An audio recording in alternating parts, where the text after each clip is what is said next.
Hello, and welcome to the final Equipping Parents Workshop for the year. My name is Cami Williams, and I am an occupational therapist here at Wayland Union Schools. Today, I want to talk to you about teaching your children self-regulation skills. And the skills that we're going to focus on today are breathing and mindfulness.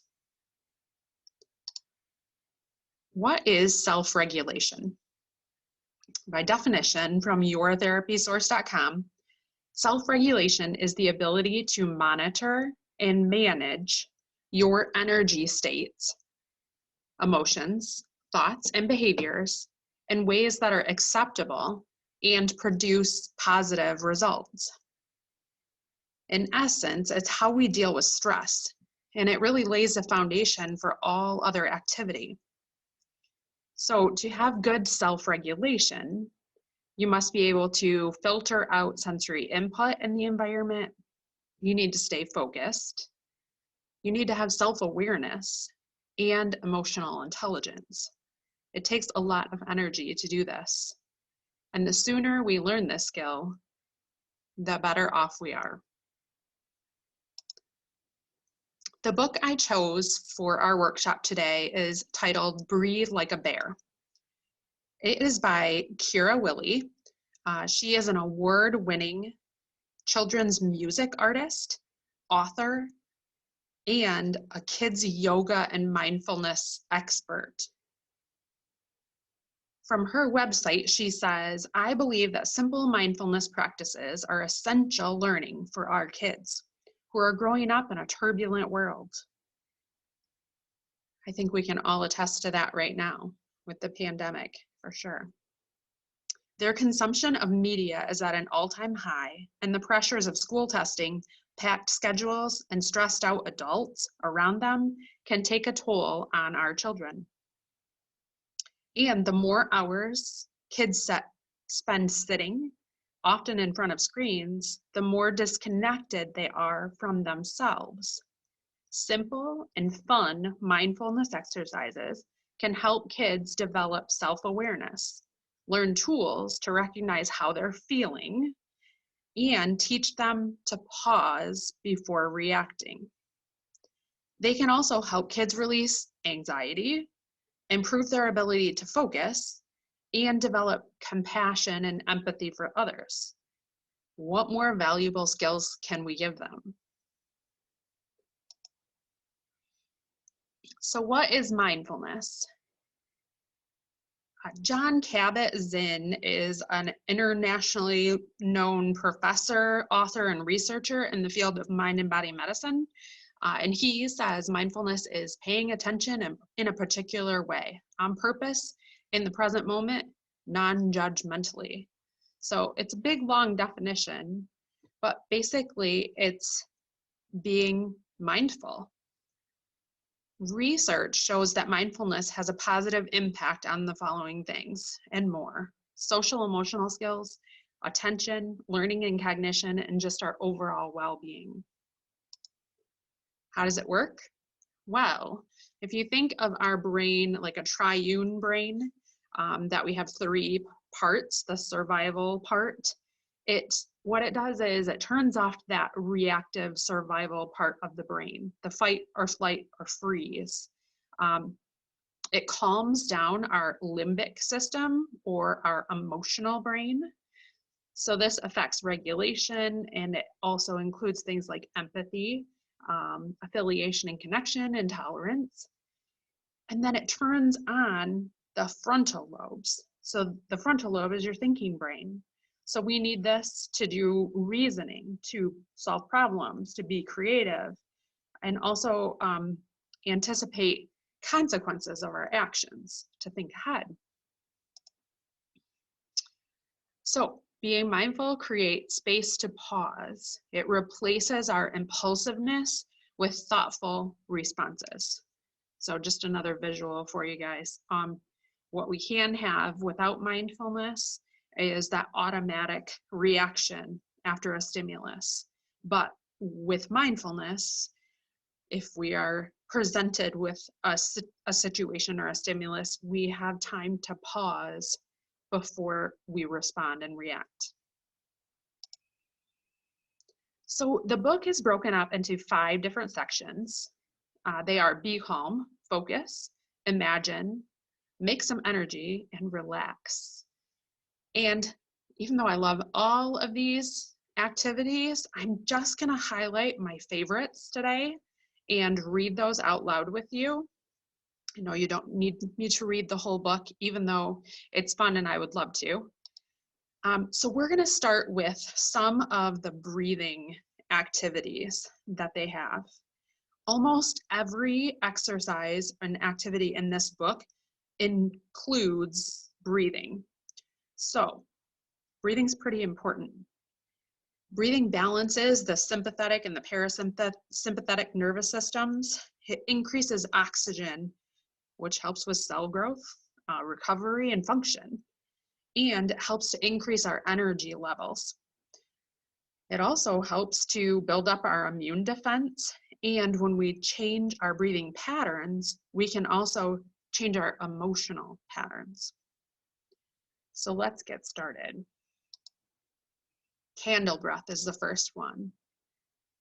Imagine you're holding a candle. You can do this along with me. Breathe, take a long breath in.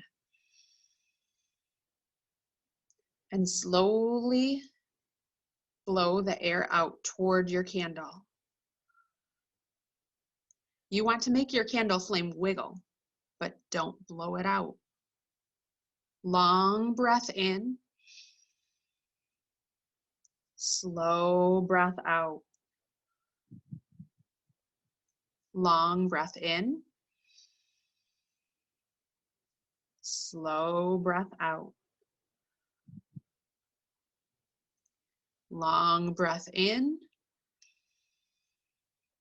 Now blow your candle out.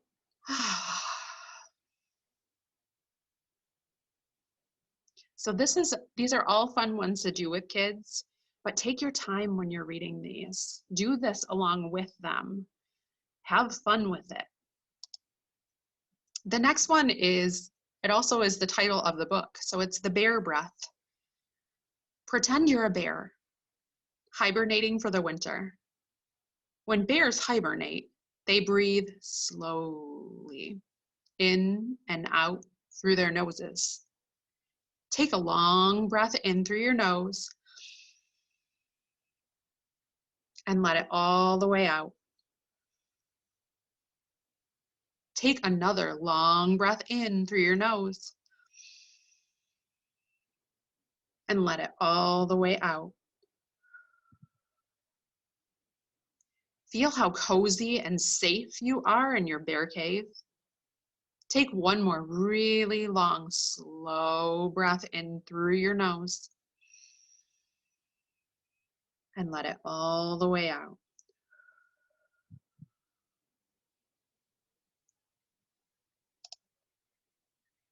The next section of the book is titled Focus. So they have 6 more activities in here. And this is really trying to get you and the child to focus on something or what's around them. This one actually involves movement and some tactile input, which is, I really like this one. It's very fun. So the rainstorm. Uh-oh, I think it might rain. Rub your hands together to make the sound of the wind picking up. Now tap your hands slowly on your lap. It's starting to rain. Get faster and faster. Now it's pouring. We're getting soaked. Lightning. Thunder. Lightning. Thunder. Tap those hands on your lap once again. It's really raining. Now start to slow them down. I think the rain might be stopping. Rub your hands together to make the sound of the wind. Slow it down. Slow it down. And stop.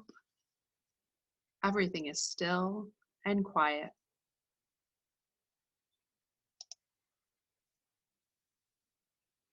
The next section is imagine.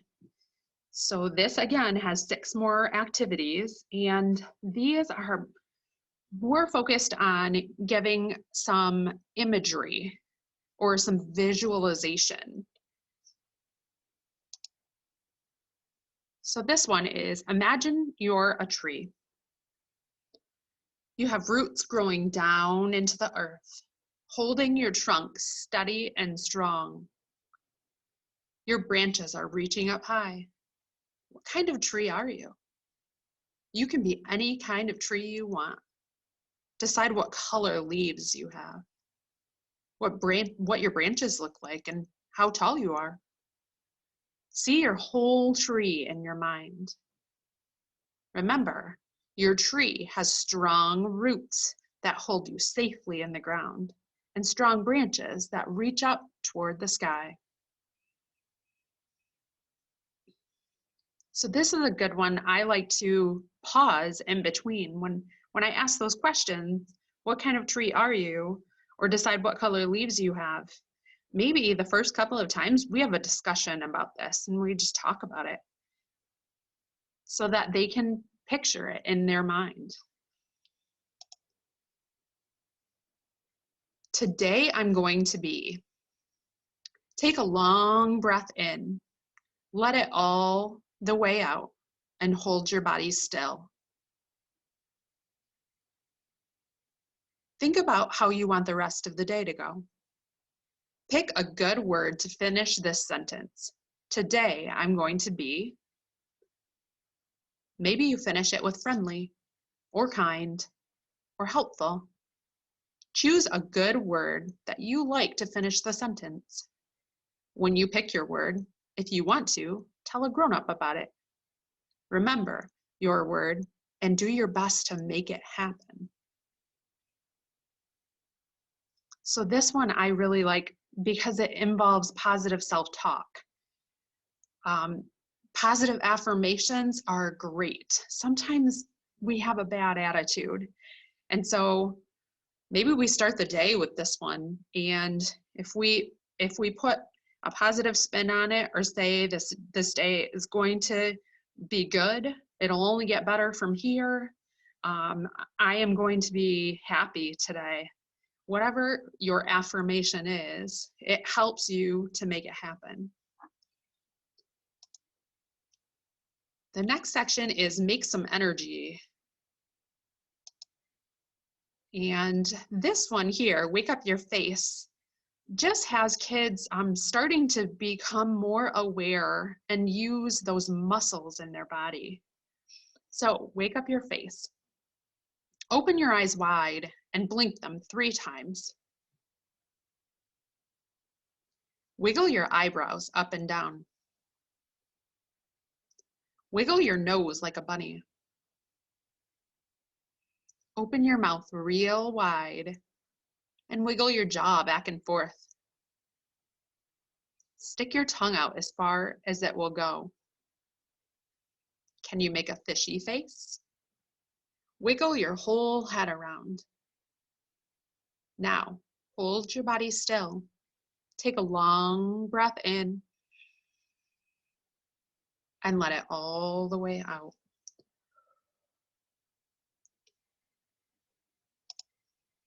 The final section is titled Relax, and again, it has 6 more activities. I love all of these, but I'm going to pick 2 for you. The kitty cat stretch. Sit up nice and tall and clasp your fingers together. Stretch your arms straight out in front of you and turn your palms. Turn your hands so your palms are pressing away from your body. Take a deep breath in. Let the air out and round your back like a kitty cat stretching. Meow. Pull in your belly and press your hands as far away from you as you can. Take another deep breath in. Let the air out and round your back like a kitty cat stretching. Meow. Let your hands go and give your arms a little shake. The last one is called Scrunch Up and Let Go. So this one, I kind of see this as a progressive muscle relaxation. It's a basic one. So scrunch up your toes. Make all the muscles in your legs really strong and tight. Pull your belly in and squeeze the muscles in your arms. Make your hands into fists and scrunch up your face. If you want, squeeze your eyes shut. Now take a long, deep breath in, and as you let the air out, slowly let all those muscles go. Take another long, deep breath in, and as you let the air out, let your whole body relax. Do it again if you'd like. So this one too, I really like to talk to the kids afterwards and tell them how my body is feeling after I do this. So usually I'll tell them that, oh, my muscles feel so nice and warm, and they feel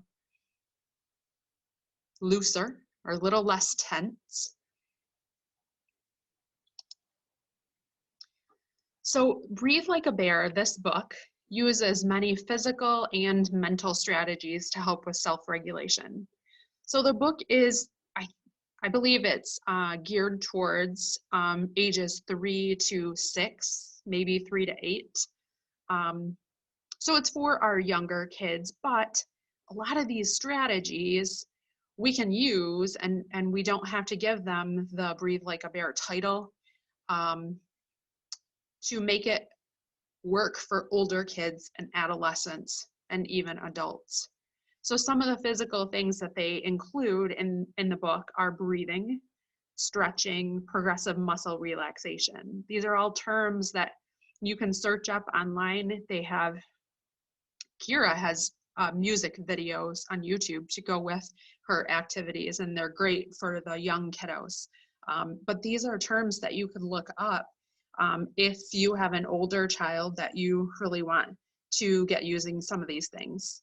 The other thing is, if you find you really like an exercise or an activity, think about what skill it's targeting or using, and then you can look up for other activities that might help in that same way. Some of the mental things that the book uses are, like I had said earlier, imagery and visualization. If you like this book, Kira actually has a brand new book out. It's only a few months old, and it's called Peaceful Like a Panda.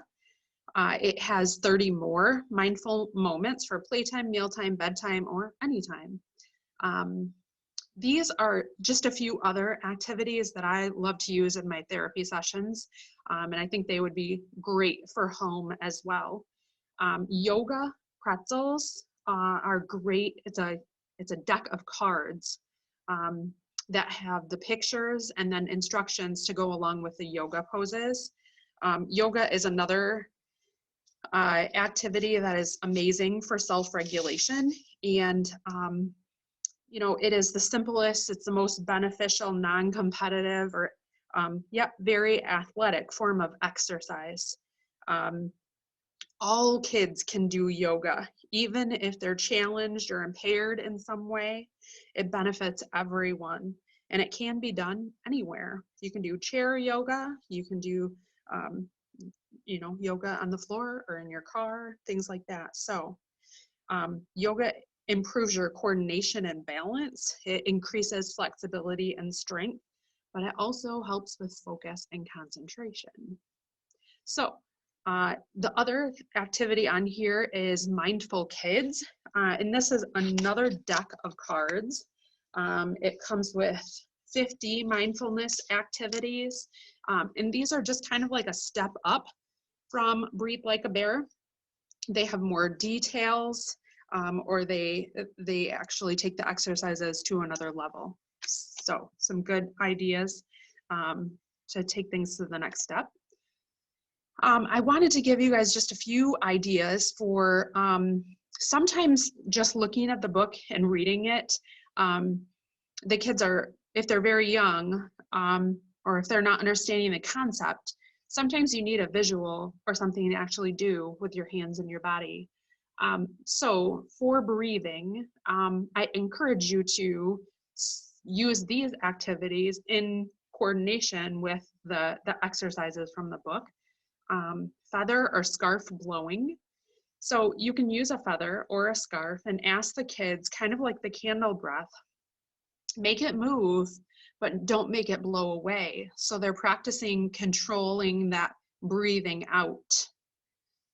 Also, there's straw races. You can do this with a, excuse me, a cotton ball or a pom-pom or a ping pong ball. And you can use a straw, but you don't have to. So you would take the straw and blow the pom-pom across the table or blow it across the floor to work on breathing in and out. The other strategy on this page is the mind jar. So sometimes it is helpful just to have a visual if they're not picturing things in their brain. The recipe is you mix 1 tablespoon of glitter glue with 1 cup of hot water, and then add any color food coloring. And then you can change this recipe with the amount of glitter glue. If you use more or less, it makes the glitter fall faster or slower. So with that, we come to the conclusion, and I hope you guys have enjoyed this. I hope you guys enjoy the book, and I really appreciate you being here and watching. Thank you.